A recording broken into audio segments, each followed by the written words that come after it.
to offer you this lesson from Unity of the Keys Spiritual Center.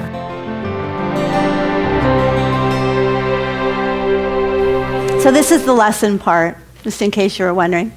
Everything kind of flows into one thing to the other. There was a little girl in a coma, and she was only about 13 years old, and she was getting worse and worse. Her little brother, who was only 6 at the time, kept begging his parents to get in to the room to sing to his sister. He knew he had to sing to her. Every day he would say, "I just want to go sing to my sister." And they would say, "You're not allowed in the intensive care unit. You can't go in there. It's against the hospital rules." And every day he would really intently say to his parents that he had to go.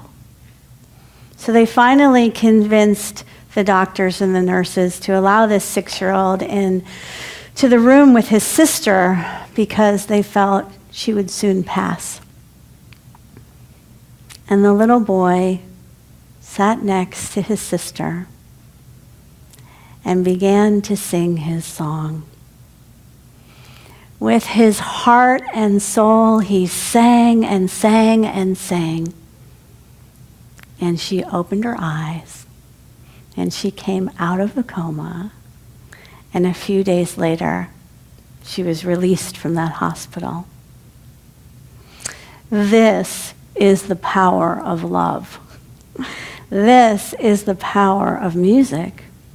This is the power of the heart's song. For thousands of years, the sages have been singing their praises to God. Through the power of singing, they have kept spiritual teachings alive. Wisdom before the written word actually was given and passed on from generation to generation through songs, through chants, and through hymns. The Rig Veda, the most ancient of 4 sacred Indian scriptures, dated tens of thousands of years ago, people think. That is a scripture composed of 1,000 hymns to God. Before even singing the Rig Veda, they sing a song to the Rig Veda. And I'm not going to sing it for you, but I will tell you the translation to the song for the Rig Veda's ancient hymns to God. Like the cry of watchful birds swimming in the water, like the loud claps of thunderous rain clouds, like the joyful streams gushing from the mountains, so do our hymns sound forth to the Lord. Music is powerful. It can evoke or create a full range of emotions. A few notes can trigger a memory of an entire period of our lives and bring with it a multi-sensory experience of remembering, because it's in our membranes. It becomes us. It's as if our life has its own soundtrack, cued to images and sounds that connect us to moments of meaning and significance. This is not a new idea, that healing and transforming qualities are contained in music.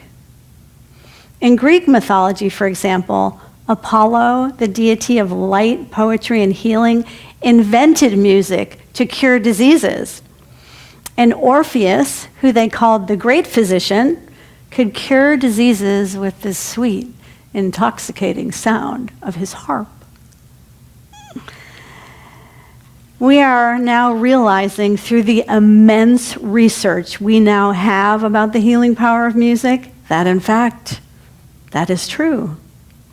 because Scottish researchers have proven that a daily dose of Mozart or Mendelssohn significantly improves the healing time of stroke patients.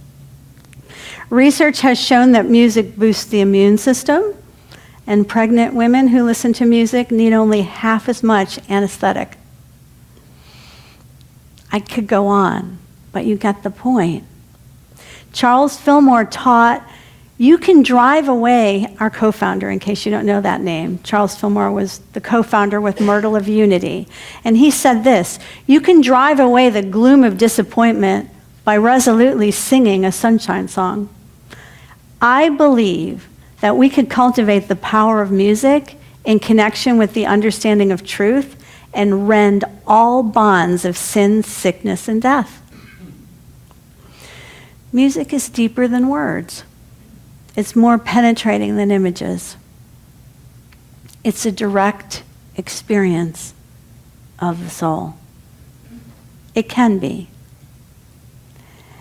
Charles Fillmore said, no great vocalist ever lived that did not have inner spiritual power. It's the power of love that makes the voice rich.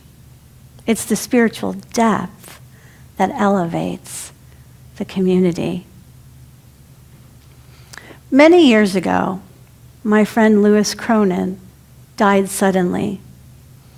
After a long bike ride, he was sitting in his favorite chair with his feet up and the clicker in his hand, about to watch a football game, when he had a massive, sudden heart attack.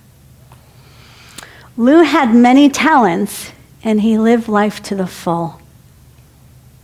He was endlessly self-critical of his music. He came from a family of gifted musicians and never felt he was good enough. Lou was part of our music circle at Unity by the Bay Church in Annapolis, Maryland, where all ages and stages of musicianship were welcome, and it was not uncommon for everyone to try and play along with chopsticks for the first song that a child was learning. And it also wasn't uncommon for us to look through the Fiddler's Fake Book and try and figure out how to play some complex song for one of our members. I never knew that Lou Cronin composed music. I never knew he recorded it until he died.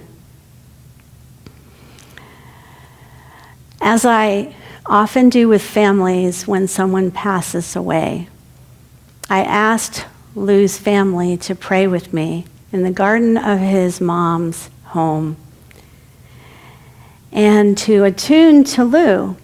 Even though some people in the circle thought that was too woo-woo for them, and other people were atheists, I said, just go to your heart and see if there's anything that comes to you in this moment of quiet that you think Lou wants in his memorial service.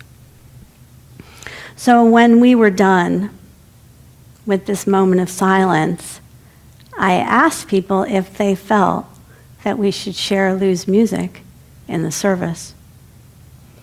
And his niece, Emmy, said, yes, definitely. He wants us to do that. And let me tell you, it's going to be a real sucker punch. And it was. It was so incredible when we played the song that is my favorite, Like a Shooting Star. There was so much sobbing and so much wailing, you couldn't even hear the song. And that song allowed the community to grieve the loss of one who is irreplaceable in our lives. It was unthinkable that we could live without Lou, our shooting star. This is one of the purposes of spiritual music, to be real, honest, and honoring of the immediate reality of our life. The joy, the sorrow, the loss, the grief, the struggle, the celebration, the oppression, the disease. Music blesses us by bringing that reality to prayer, giving a voice to the truth of the pain or the joy and the faith to carry on, no matter what appearances, situations, causes, and conditions in life bring to us. In the attention on what's real and in the expression of music is the healing. My teacher, Jackie Hairston, composer and professor of music at Oakland, California universities, and the teacher of the University of Creation Spirituality. Some of you might know Matthew Fox's university. She taught that traditional gospel, which she calls good news music, and new thought gospel, which she calls posy music, because she is the aunt of Ricky Byers Beckwith and the adopted mom of Michael Beckwith of the big Agape choir in LA. So she has a right to say that. And she includes praise songs in this. She says spiritual music has to have 5 attributes. 1, it's holistic, meaning it challenges the full engagement of the mind, body, spirit, voice, feeling, and imagination. It's a whole person experience. It's participatory. It invites everyone to join in fully by attunement, prayer, and improvisation. And it's real. It doesn't suppress or deny, but it celebrates the immediacy of the circumstance, like I shared. And 4, it's spirit-filled, intense, energetic, never boring. One of my music teachers used to say, if you're bored, you're boring. Don't blame God or your parents on that. God is not boring. And then 5, it's life-giving, refreshing, encouraging, consoling, and sustaining. Tommy Dorsey, the father of gospel music, once said, gospel music comes from prayer, meditation, hard times, and pain. But they are written out of divine memory and out of the feelings in your soul. To engage in spiritual singing and enthusiastically let your heart sing is to literally raise your vibratory level. Charles Fillmore had a book that defined words called the Metaphysical Bible Dictionary. And this is what he says about singing. Singing, praising, and thanksgiving are the great building up impulses of humanity. Never repress a desire to give thanks through happy songs. Never repress a desire to praise with your voice. Singing restores harmony to tense nerves. This is still Charles Fillmore. Because its vibrations stir them to action, thus making it possible, I love this, for the ever-waiting, patient, healing spirit to get in. Isn't that great? Music lives in our cellular memory. Music becomes us. Music heals us. Music soothes us. Music uplifts us.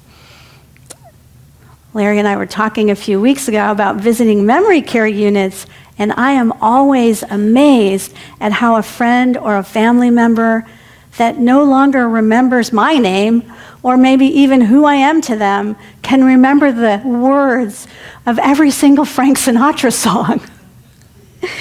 Music becomes a part of the fabric of our very being.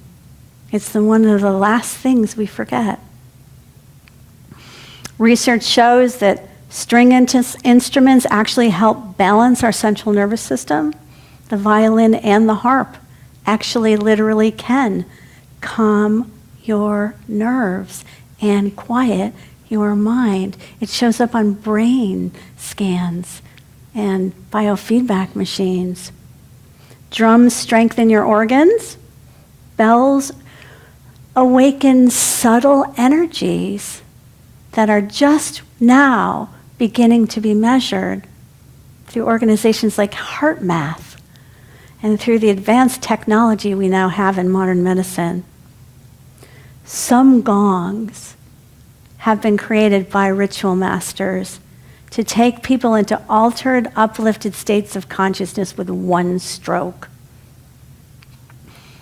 Charles Fillmore said, "The world needs a new hymnal with words of truth only and music so strong and powerful that it will penetrate to the very center of the soul." So let your heart sing. Everyone can sing. Charles Fillmore has like a whole page about this in the book Jesus Christ Heals, that it doesn't matter any difference who told you what about your thinking, about your singing, or any previous thoughts you had about your ability to sing. Stop thinking about that and cultivate the singing soul, he says, and you will attune to the divine. Listen to the sounds of the inner celestial music, and you will cultivate the singing soul. So we have a very special song now. And I'm going to ask Monica to bring the music team and Larry Smith up so that she can lead us in I Am Light.